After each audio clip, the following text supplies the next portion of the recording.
98.9 Win FM. Welcome to another edition of On the Ball on the Vast Sports Media platform. Our panel today includes Mali Richards and Vinod Manchan, who we missed on day one, but is back with us for day two. So that's an important venture. And I'm your host, Vernon Springer. We are talking to the entire universe. As we would say, Mali asked yesterday for the West Indies team to just give us something to smile about. But certainly, we do have something to smile about. It's a new normal, same old normal way, because England is struggling. They were dismissed for 204. But the man of the day who we have to really salute is the West Indies captain, the ambassador for this Black Lives Matter movement, who's moving around the world. The man himself, Jason Holder, who bowled some startling 20 overs, 6 maidens, 42 runs, 6 wickets. Vinod, your thoughts on the performance of the West Indies team on day two of this Raise the Bat series? Well, Springs, good afternoon to you and to everyone in Antigua and across the world. I think it's the Raise the Bat series. The entire West Indies team can raise their bat this afternoon. They had a wonderful day, and they're showing that they're there to fight. Jason Holder, of course, leading the charge, a man who I have a lot of respect for. His best ever bowling figures of 6 for 42, bettering his previous best of 6 for 59. But what was important, though, whilst the West Indies team were taking wickets, I was still a bit bothered and concerned because I knew that we would have had a tricky period this afternoon. And what you didn't want is that the West Indies closing the day on a 40 for 4. They batted well, Campbell and, of course, Craig Brathwaite, and they were able to hang on. The West Indies closing on 57 for 1, which means they're 147 runs behind England at the moment. And all in all, I'll put the West Indies ahead at this point in time. Remember, I was saying on the weekend that whoever runs out first and wins this test match wins the series. But it's early days, and the West Indies team, they need to get a sizable lead. And, England won the toss and batted first because of the fact that they think that this is a very dry wicket and it's going to be very difficult to bat later on in the test match. Hence, what the West Indies team needs to do is to buckle down and look to create as big a first innings as they could. Get past that 204. That should be the initial ambition. And then from there, look to pile on the runs. A lead of 80 to 100 on this track could be significant. Mali, you were calling from day one analysis that you said on day two, the West Indies should bring some smiles to the Caribbean people. And certainly today they have really made everyone around the world, a West Indian cricket fan, really smile. 2 important partnerships for England, one with Butler and Stokes, 67. And then you had a 48-run partnership between Denley and one of the other players, and then a 30 between Bess and Anderson. But the bottom line is that 2 bowlers stood up today. The captain, Jason Holder, 20 overs, 6 innings, 42 runs, 6 wickets. Shannon Gabriel, returning back to full fitness, 15.3 overs, 3 innings, 62 runs, 4 wickets. He's got 137 test wickets, Ali, and 47 of them have been bowled. And he joined the very elite panel, moving up the ladder in terms of the fast bowler. Your thoughts on the West Indies on performance on day two? You asked the question yesterday what we thought that Phil Simmons would tell the bowlers coming into day two. And what he told them, they obviously executed to their highest ability, because the length, they adjusted the length and the line from the previous day. Gabriel, X factor. Gabriel is our X factor. He bowls over 90 miles per hour. Sometimes the accuracy can go, but he bowls wicket-taking deliveries. And I don't want to forget Kamar Roach either, because though he may not have taken wickets, he played a vital role today in terms of bowling in a partnership with Gabriel or whoever else was bowling at the other end. Because like you said, there were partnerships between, especially the partnership between Butler and Stokes, that was threatening to apply pressure back onto the West Indies. And we held our head. We concentrated on pitching the ball up, even was being aggressive and trying to be proactive and come at the ball. But we held our lines and we held our lengths, and we reaped the benefits. Now, Vinod, yesterday John Maynard, who is in England, said when you look at the England team, Pope with 7 test matches, Archer with 7, Best with 4, Sibley with 6, Crawley with 4, Denley with 14, then you had Wood with 15. He just thought that once West Indies bowl into the right areas, that we could nick off that partnership. But as the captain Jason Holder said at the press conference, he just sort of, Stokes and Butler sort of threatened and decided they were going to counteract. Yes, we did drop Stokes twice, but the most important thing, just exactly what Marley said, we held our nerves, and in the end, on any given day, you can take bowling out England for 204 on any day. Well, yes, definitely so. And I was a bit concerned after Stokes and Butler got together at 87 for 5, because as you both gentlemen will know, in recent history, the West Indies team, they have been steamrolling top orders around the world. And yet you have guys like, when we play against India, you have guys like Ashwin scoring test centuries. And all of a sudden, you have a side 100 for 5, and they ended up with 350, 400 runs. So I was a bit concerned about that. But what they did, they held their nerves well despite the drop catches, and they continue, as Marley said, to keep the lines and lengths correct. And in the end, the consistency is what paid off, and the discipline of the bowlers. It wasn't a case of blasting out the English. It was a case of just playing sensible cricket and let the weather and the pitch conditions do the rest. Vinod, did England bowling attack get a little carried away based on how they started, or are they rusty like the West Indian bowlers on day one? Well, probably. The West Indies bowlers were really drilled over the last month or so being in England, and that sort of concentrated fitness camp that took place, I think would have helped a lot. And the English, though, I thought that after the West Indies rolled them over, they thought it was just a matter of running up and putting down the ball. But I think they forgot that you have to put the ball down in the right areas. And they underestimated the West Indies top order. And this is what I like about John Campbell. John Campbell is a man who can take the attack to the English, and he was able to score 28 of 36 deliveries, taking the pressure off Craig Brathwaite. We know how Craig Brathwaite plays his cricket.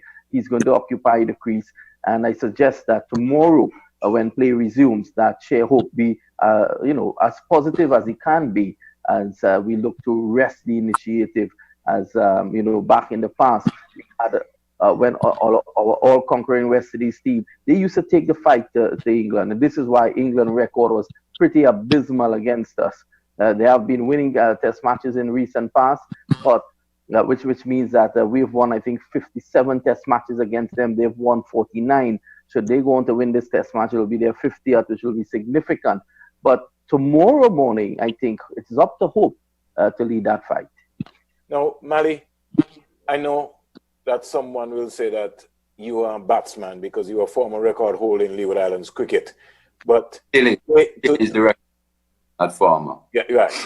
Today is still a tough day for Campbell in a way, as Vinod would have said. He played to his style, but Richard Inwood had a real tough time today. And he had 3 reviews, and finally it was 2-1. On any other given day, you never know. Campbell could have been back into the pavilion. But the style of Brathwaite, in terms of how Brathwaite played, 78% of this, how he played, he organized himself, there was no hurry, sort of put the pressure back on the England bowling attack. I want you to talk a little bit about the approach of Campbell. Well, yeah, I think it's a good partnership between Campbell and Brathwaite because of the contrasting styles of play, especially in England. I think more often than not, as a batsman, one has to have tight defense. One must be able to keep out the good balls. I think that's where Craig Brathwaite plays a critical role for this team, because John Campbell's a bit more of a shot player, stroke player. So Shai Hope and other batters coming down the line, I think he's key to bat around, because he'll absorb a lot of the pressure while still nurdling, while still hitting the odd boundary here and there, running hard. But his position is really key in terms of the rest of the batters batting around him and hopefully getting a total, maybe 150 runs more than the 204 that England scored. So he's really the batting lineup. And the opening partnership today, they ran a lot of singles, which was very important. Rotated the strike. Yes, that's especially on these fields. They're big cricket grounds. and they're not running as fast as if it was as a dry summer. So running hard is key. Putting pressure on the fielders at all times. That's what these two batsmen did. Vinod, England started with 5 slips. You know, normally when you see that, you sort of get kind of intimidating, but the West Indies just kept their form, they kept their shape, they kept looking at the V. And Phil Simmons, I showed the West Indies team this evening going into their little team meeting, will be very satisfied as to how both Campbell and Brathwaite dealt with the first set of overs, which is to see off the new ball. Encouraging signs for day 3. Yes, definitely so. And Brathwaite in particular, he was playing the ball as late as possible, which, as Mali will tell you, that's a prerequisite in England. He was actually getting at the side of the ball, playing it as late as possible. So those 5 slips, I don't think it would have been intimidating for him. It would have been, had he been trying to get behind the line of the ball, and we know how much that ball could swing when it comes out of the hands of Jimmy Anderson, especially. But I just want to back up a little bit on a point that you raised earlier on about the umpiring. In this test match, we had 6 today and 1 yesterday. 2 days, we've had 2 days play. I will say if you condense both, we can have 1 proper day's play, given the time we have lost for rain and the bad light. We've had 7 reviews, by the West Indies cricketers, and 5 have been upheld. The 2 that weren't upheld was the last one of Campbell, in which he was given out like before, and on the first day, there was an appeal against Joe Denley that was referred to umpire's call, which means that the West Indies got back that review as well. And it's not really good ratings for the umpires, Richard Kettleborough and Richard Illingworth, the former England player. I think 7 reviews, 5 upheld. They must not be very happy with their work thus far. Vinod, do you think that they could have flew in some neutral umpires? Because that was one of the reasons why the International Cricket Council went that way, because of what we're seeing today. And all around the world, everybody's just saying, wow, West Indies getting a real hard time. It might have been difficult because of the fact that these 2 umpires, in order to be neutral, you can't come from England or the West Indies. Now, the ECB spent a hell of a lot of money to bring a West Indies team in on a charter flight. I don't think that they would have been able or they were willing to bring umpires from elsewhere in order to get 2 neutral umpires in there at the moment. They could have used 2 neutral umpires for the entire series, the 3-match series, get them into the bubble. I think the issue was probably bringing them. They might have had to have brought them from Australia or India. And of course, with borders closed and all these sorts of things, and they decided to go for the locals. What they have done, though, is they've given a 3rd review because it's local umpires, which is very puzzling to me. It's as if the ICC is saying that they're expecting errors from the local umpires. Now, Mali, today we saw a situation where... On that point quickly. Yes. What I did like about all these reviews and us having these upheld, the fact that we use the reviews well. I mean, in the past, we've been a team that has not used these reviews very well. And I think it shows a change, a positive change in Jason Holder's leadership with the way that we went about challenging these decisions that were made by the umpires earlier. The new norm, Mali, is for Test cricket and Vinod, is that we have to have sanitization machines all around. We also have a situation where today the umpires asked for the lights to come on, and then they took bad light. There's a big major concern because the folks are saying, boy, just to put on the lights is expensive. So if you're going to put on the lights and then still go off, then why put on the lights? Might as well just leave the lights off. Your thought process first, Mali, and then Vinod on that. Well, I've always been a bit touchy about lights in cricket, especially in Test cricket, because I think if they're there and we're going to use them, right? They're there to add light to the game rather than to still have light meters checking the natural light when you have artificial light that you could play games. Because we play day-night Test matches, don't we? Yes. Yeah. Right. Except that we use a pink ball. As you said that we use a pink ball. Right. That's the but sometimes it's the application by the umpires which can be frustrating for fans. Vinod, your thoughts on that? I want to agree with Mali on that point, but I think it's imperative that for every series, both boards they have to get together firstly and agree. Are we going to use the artificial lights for the series or not? Be it just purely day test matches or day-night test match. Obviously, if it's day test matches, they could come together and agree and don't leave it up to the umpires. Because if it's in the regulations for the series, well, then the umpires have to leave it on. But I thought that it was very positive that you switch the lights on and then you offer bad lights. Yeah. Very, very, very strange. Now, Mali, you are the head coach of the West Indies senior cricket team. We're going into day 3. Vinod is the team manager, even though the team manager really won't have much of a say, but at least he'll have a contribution. Your message to the batting group, in fact, no, everybody right now. We're not talking to some people and we're leaving out some people. What's your message, simple message, going into day 3? Okay, so far I would say we're definitely on top of the game, but we have to nail home this advantage. So it's key for the batsmen to bat in partnerships. We cannot afford to lose wickets in clusters. We saw that happen to England.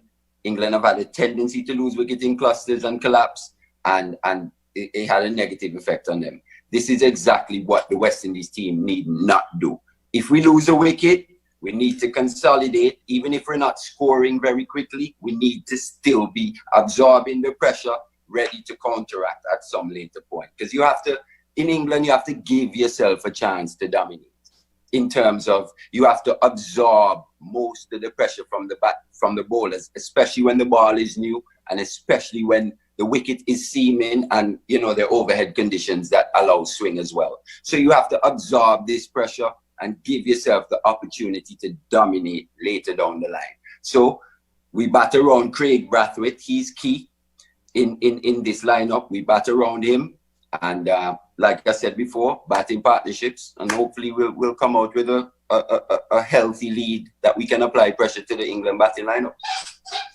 Manager Vinod Manchan. Yes, definitely. And, I want to agree with everything that Mali said there just now.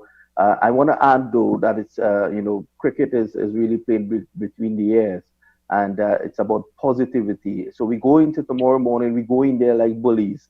We need to be positive. We need to push on, and just don't get England, don't give them that chance to get back into the test match. As Mali said, you look to hammer it home at this point in time. So, but that'll be my message to the players. Remain positive, and again, your batting partnerships, remain positive. Positive is the key, and bat balls, don't bat runs, bat balls. So justify the crease in the early exchanges, efficiently put away the bad balls, but stay in a positive frame of mind.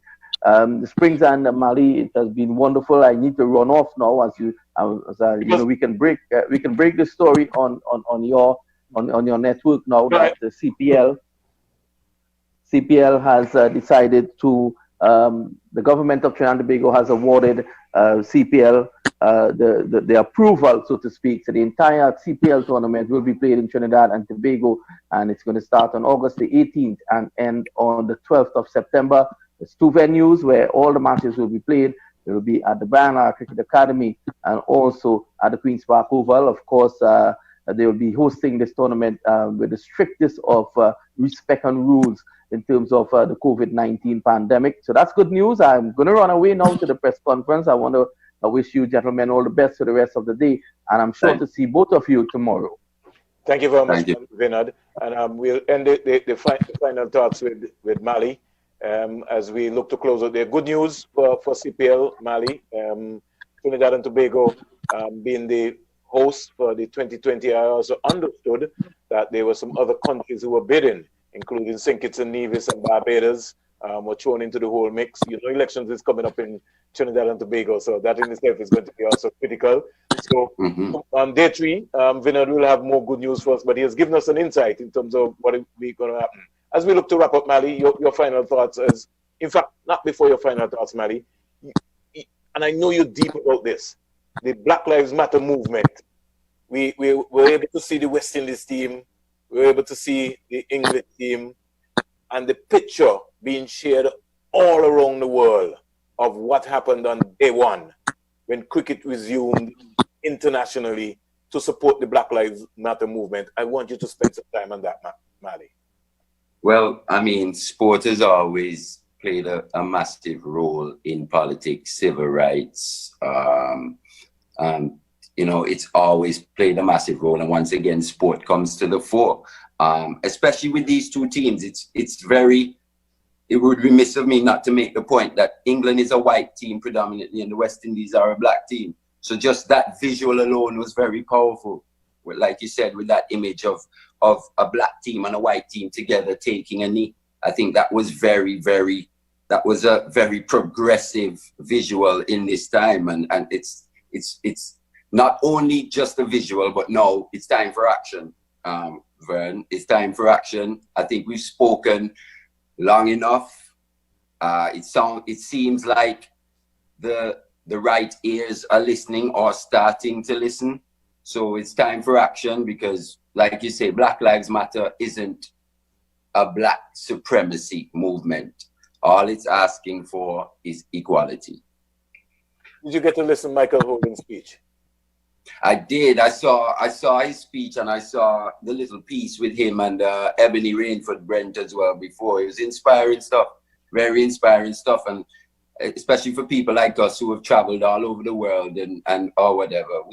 We all have our little experiences, and when you see these great people have also gone through these little experiences, it just shows you also how far we've come as a nation, as a world, to be honest, how far we've come. Because even though things are bad, it could be considered that things are bad now, things were a lot worse in the past. So we're making positive strides, and we just need to continue.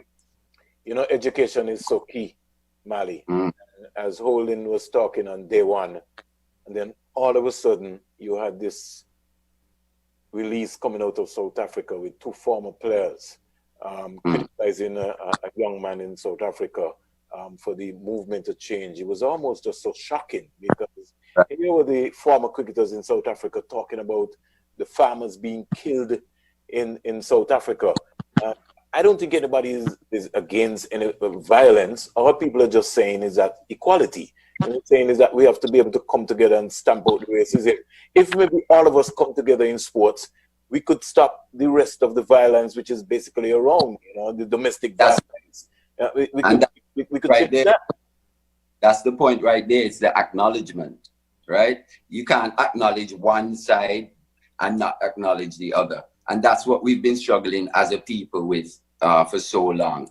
It's that the powers that be, or the people that want to continue the old status quo, they've always just thought that we should be in a certain position and we should stay there. But that time is changing, and we can see with the different sporting events and the different movements going on around the world, that time is coming fast. Well, folks, you can like us on Facebook, follow us on Instagram, listen to us on SoundCloud, check us out on YouTube, on the VASPORTS Media platform. I'm Vernon A. Springer, the host of the On the Ball program. My panelist today was Mali Richards. And let me apologize generally first. Yes, he's the record holder of the Leeward Islands in terms of scoring this big, massive amount of runs. I didn't see the innings, but no surprise to me in terms of what's happening. Vinod Manchan from Trinidad and Tobago, and John the Dentist Maynard today. He got caught up in traffic, so he really couldn't make it, and he said the reception was more or less a little bad. The West Indies, the man of the moment, was put his hand up. The West Indies captain, Jason Holder, with the ball. Remarkable figures. His best bowling figures in Test cricket, 6 for 42. And I have to concede to Mali and Vinod. They told me, we're going into the first test, so we must play our fastest bowler, Chanel Gabriel. But he didn't disappoint. He picked up 4 for 62. He was a blaster.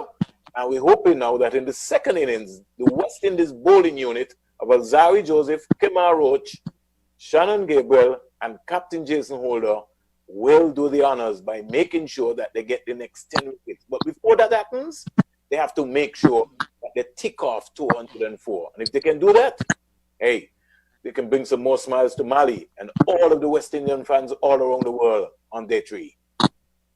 Thank you very much, Mali, and indeed, really a pleasure in really sharing the spotlight with you. We get ready for the Raise the Bat series, England versus the West Indies. It continues live and in living color in England, and we will be bringing it to you on the ball on the Vast Sports Media platform. God bless you, Mali, and Brings. keep the faith.